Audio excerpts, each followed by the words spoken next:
Shalom. First and foremost, I want to give all praises to Yahweh, Ba'ashem Yahweh Shai, Ba'ashem Rachak Wadash. Double honors to the apostles, bishops, and elders of Great Millstone who rule well. And also honor and salutations to those of you who are of the hopeful elect and are out there teaching the word of sincerity and truth. So I wanted to get into this topic. Um, it stems from class last night. We were talking about not solely about it, but most of the conversation got into a sacrifice and how we, let's say it this way, when you're in the right frame of mind, are in this constant state of sacrifice, right? When you think of each small church or each small sanctuary, as the scriptures say, they are altars that we are making sacrifices on. And with us being in this this low state, we're gonna always be in. I think the word is prostration. Let me see if I'm saying that right. Give me 1 second.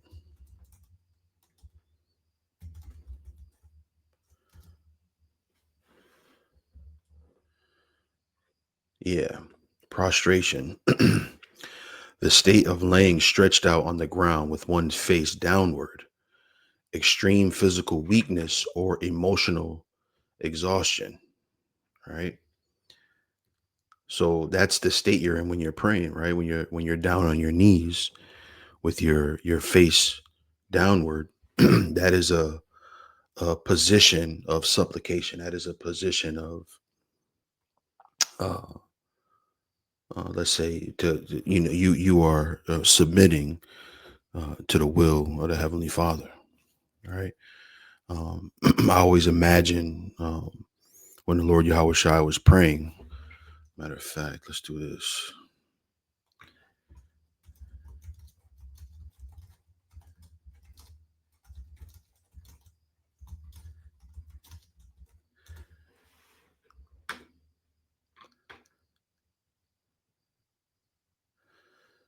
Yeah, let's go to this. Let's go to this. Let's go to this. Matthew 26. Matthew 26 and 40. Let's see what we get here. Let's go up a little bit.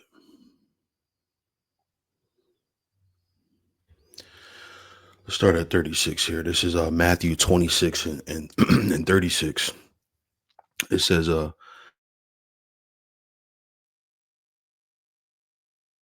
unto a place called Gethsemane, and saith unto his disciples, sit ye here while I go and pray yonder. And he took with him Peter and the two sons of Zebedee, and began to be sorrowful and very heavy. Then saith he unto them, my soul is exceeding sorrowful, even unto death. Tarry ye here and watch with me. And he went a little further, right, and looked, and fell on his face and prayed, saying, O Father, O my Father, if it be possible, let this cup pass from me. Nevertheless, not as I will, but as thou wilt. Right. So, with us being in this prostrated position, this bowing and this prayed position, we are constantly making sacrifices, just like you would in times of old when we had the priesthood. We would go to make sacrifices for sin. You might make a peace offering, right? But there was always sacrifices being had, but especially in times of, like I said, prostration, right? And so a lot of what we do is sacrifice. Matter of fact, excuse me, let's go here really quick. This is Let's go to 34 here. This is Matthew 10 and 34. It says, think not that I am come to send peace on earth. I came not to send peace, but a sword. For I am come to set a man at variance against his father, and the daughter against her mother, and the daughter in law against her mother in law, and a man's foes shall be they of his own household. Right? Here's the point: he that loveth father or mother more than me is not worthy of me, and he that loveth son or daughter more than me is not worthy of me. And so these are a couple of examples of the sacrifice you make for the truth, right? You have to put away that that that that that love. Let's say it this way: you have to put on the back burner the love that you have for your family, the love that you might have for your mom, the love you might have for your father, your children, your wife. Those things have to be on the back burner, and this truth has to be in the forefront, right? Let me go to where was I at? Let's use this one. I want to go to.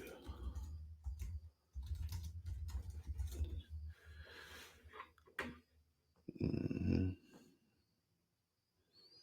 Let's go up in here and see if there's anything else.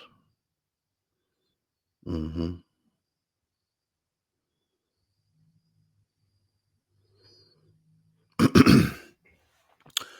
So let me read this in Philippians. The point here is in 16, but I'll read it from 14. It says, do all things without murmurings and disputings, that ye may be blameless and harmless, the sons of the Most High, without rebuke, in the midst of a crooked and perverse nation, among whom ye shine as lights in the world. And here's the point: holding forth the word of life. Right. So that's going to be in the forefront. The love that you have from for your family has to be put aside for the truth. Right. Your kids might want to play, right? But your mind has to be focused on the truth, right? Your wife might want to go out to dinner, but your mind has to be focused on the truth, right? Yeah, they might be trying to convince you to go on a cruise, but your mind has to be on the truth, right? Especially as we get closer and closer to the end of this thing, right? And so again, we are set in uh, this constant sacrifice, and not only do you sacrifice the love that you have for other people, but you also sacrifice yourself, right? And going back to Matthew 26, he says it here. He says, let this cup pass from me, nevertheless, not as I will, but as thou wilt. So you also have to sacrifice uh, even your own wants and desires, even your own wishes, or even your own personal thoughts of how you think things should go. There's a constant sacrifice that we have in this truth, or that we perform in this truth, right? And it has to happen with regularity, right? And so that was the conversation that we were having, and it as spiritual conversations tend to do, it spiraled into suffering, right? Because when you're sacrificing, right, you are losing something, right? Matter of fact, let me go to this where it says, "He that findeth his life, oops,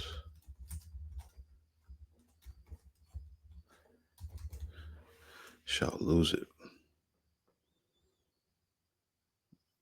Yeah, Matthew 10 and 39. Wow, same chapter over there. So Matthew 10 and 39, it says, "He that findeth his life shall lose it, and he that loseth his life for my sake shall find it."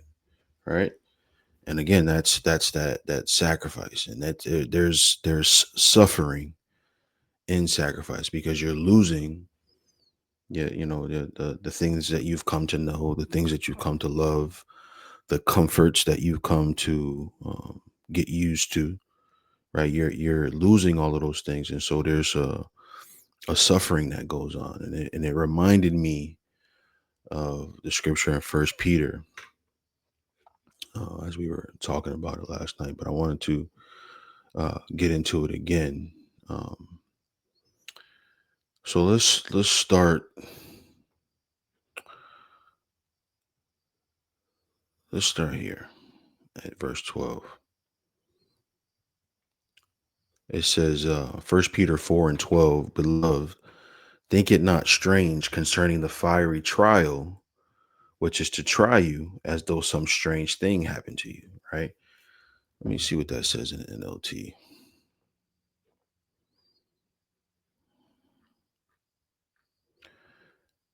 Dear friends, don't be surprised at the fiery trials you are going through as if something strange were happening to you. All right, so pretty much the same thing. But the point is this, right? And it's truth. We go through fiery trials, right? What does it say? Let's go over here. What does it say? And I think that's Second Ezra's. Is it Second Ezra's? No, it's not. It's Sirach. Sirach 2 and 10. Or is it 5? Yep, 5. This is Sirach 2 and 5. It says, for gold is tried in the fire, and acceptable men in the furnace of adversity, right? So that's the fiery trial, right? That fiery trial, that the suffering that we go through, being in this truth, right? And Paul is going to make a really good distinction here that I really want to touch on. And this is, part of what we talked about last night, but I'm going over it again. So it says, beloved, think it not strange concerning the fiery trial, which is to try you as though some strange thing happened unto you. But rejoice inasmuch as ye are partakers of Hamashiach's suffering, right? Because what happened? Matter of fact, let's go here. What happened due to the Lord's suffering?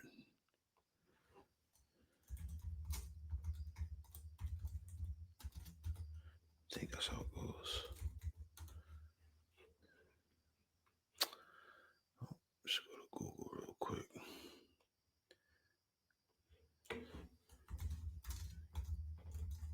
Oops.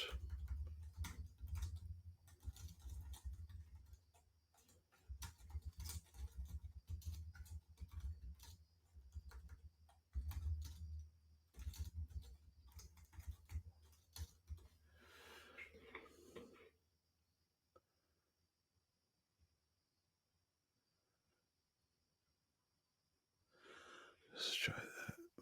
Let's go back over here. I think that's the one though. Bear with me for a second. Yeah. Hebrews 5 and 8. Yeah. Yep. This is Hebrews 5 and 8. It says, though he were a son, yet he learned obedience by the things which he suffered. Right. So when we talk about um, being partakers, right? Let's look at that word, partakers.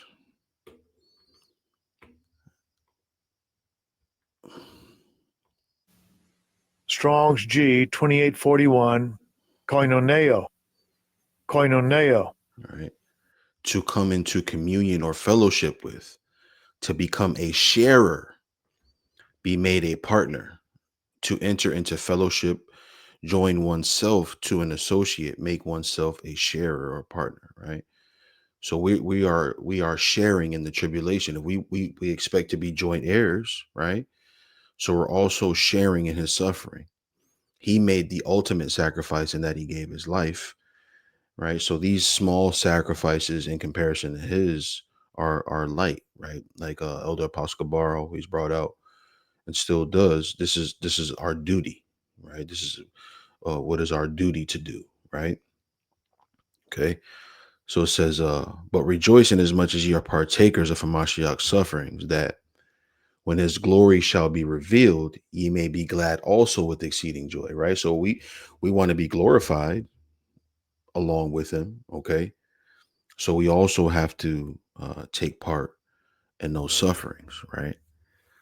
But what are those sufferings, right? What are they, right? It's important to note here, especially here in Peter's. I said Paul, but I should say Peter. It says, "If ye be reproached for the name of Hamashiach, happy are ye, for the spirit of glory and of the Most High resteth upon you." Right. So that suffering is being reproached for the name of Hamashiach, right? Or for the name of the Lord Yahweh Shai, right? That's the suffering that's key. And Peter makes a distinction here between the suffering for the name of the Lord and the suffering for things that you do that are wrong. Okay, they're not the same, and you can't attribute the consequences uh, from the things that you do wrong to this uh, Christian suffering. It's not the same thing. They're two different things, and you have to be able to make the distinction between the two. It says, "If you be reproached for the name of Hamashiach, happy are ye, for the spirit of glory and of the Most High resteth upon you, and their part he." Shalak, let me read. "Reproach for the name of Hamashiach, happy are ye, for the spirit of glory and of the Most High resteth upon you. On their part he is evil spoken of, but on your part he is glorified. But let none of you suffer as a murderer, or as a thief, or as an evildoer, or as a busybody in other men's matters," right? So these are the things that are going to have some, excuse me, some natural consequences to them, right? If you're a murderer or evildoer, these things are going to have natural consequences. And those consequences can't be attributed to, oh, the Lord is it got me suffering. No, no. You got yourself suffering, right? Um, let's go here.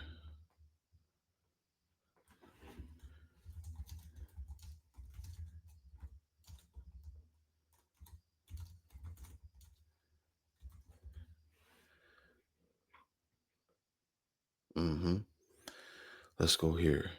Am I reading this? I'm not. Where am I at? Over there. Okay. So let's go to James. James 1. Was it 1 and 13? It said? Yeah. James 1 and 13. It says, let no man say when he is tempted, I am tempted of the Most High. For the Most High cannot be tempted with evil, neither tempteth he any man. But every man is tempted when he is drawn away of his own lust and enticed. Right? So going back to Peter, if these are the things you're doing, um, being a murderer or a thief or an evildoer or busybody, right? If you're doing these things, right, that you did that of your own lust. You can't take those consequences and say the Lord got me going through it. No, you got those consequences because you fell victim to your own lusts and your own desires, right?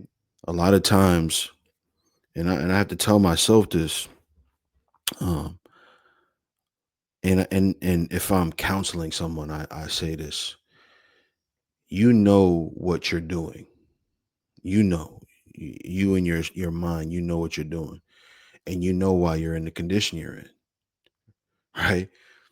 So don't lie to yourself, right? You know what you're doing is wrong, and much of your suffering comes from your bad decisions and bad choices or procrastination or whatever it is, right? Or being lustful. The Lord ain't doing those things to you. You're doing those things to yourself. Okay. And you have to make a distinction between the two. And it's very easy to make the distinction, right? If you're out on the highways and byways, okay, and you get persecuted because of that, you get people. I know we've had juice splashed on us and spit at, and got into scuffles, and those things are suffering for the Lord's sake because we're out there doing the work. But if you are out there, let's say, just simply put, being a nigga, those consequences that come with that are not, they have nothing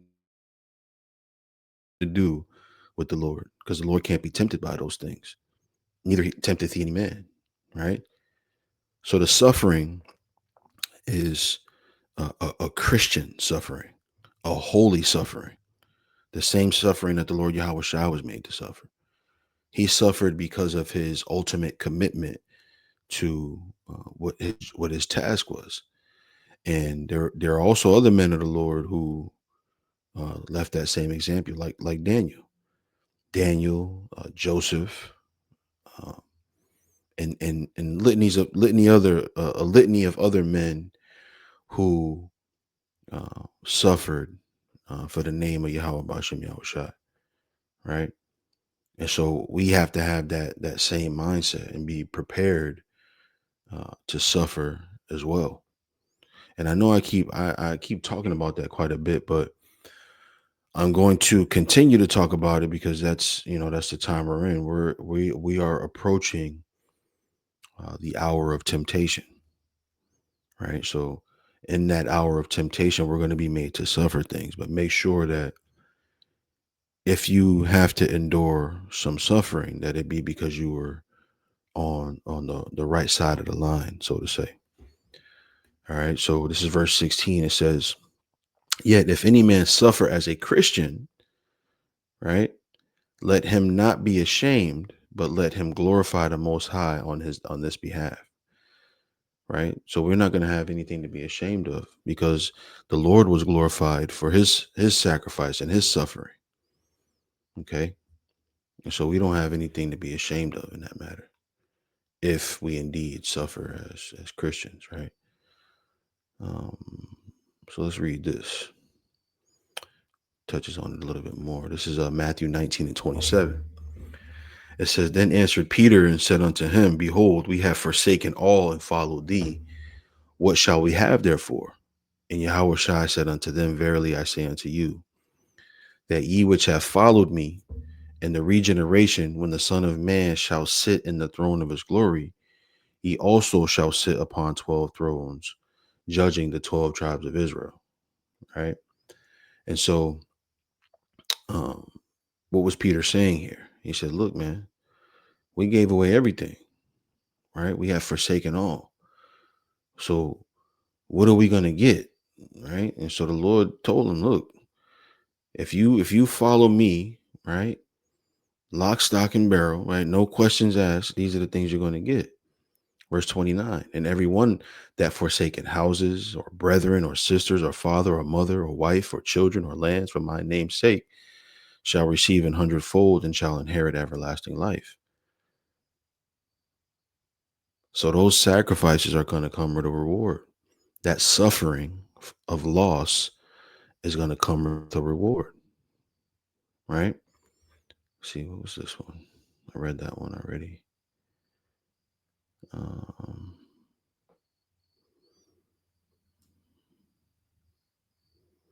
mm, yeah, let's go here. This is Philippians 3 and 7. It says, "But what things were gained to me, those I counted loss for Hamashiach," right?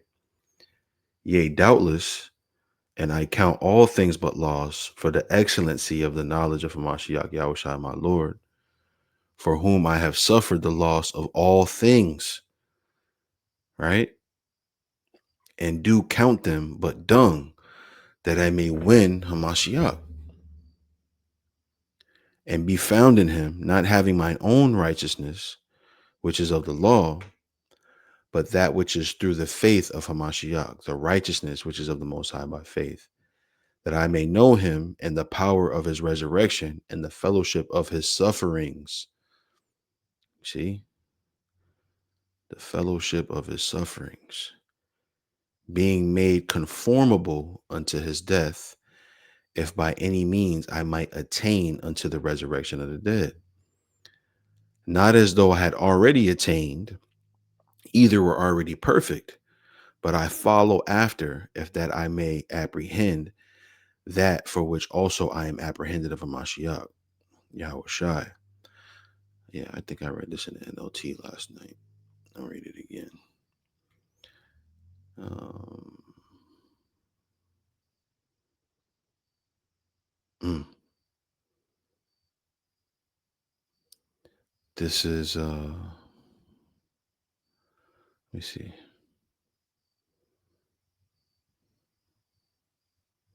Boom, look at this. Verse 7, it says, I once thought these things were valuable, but now I consider them worthless because of what Hamashiach has done. Yes, everything else is worthless when compared with the infinite value of knowing Hamashiach Yahweh Shai, my Lord.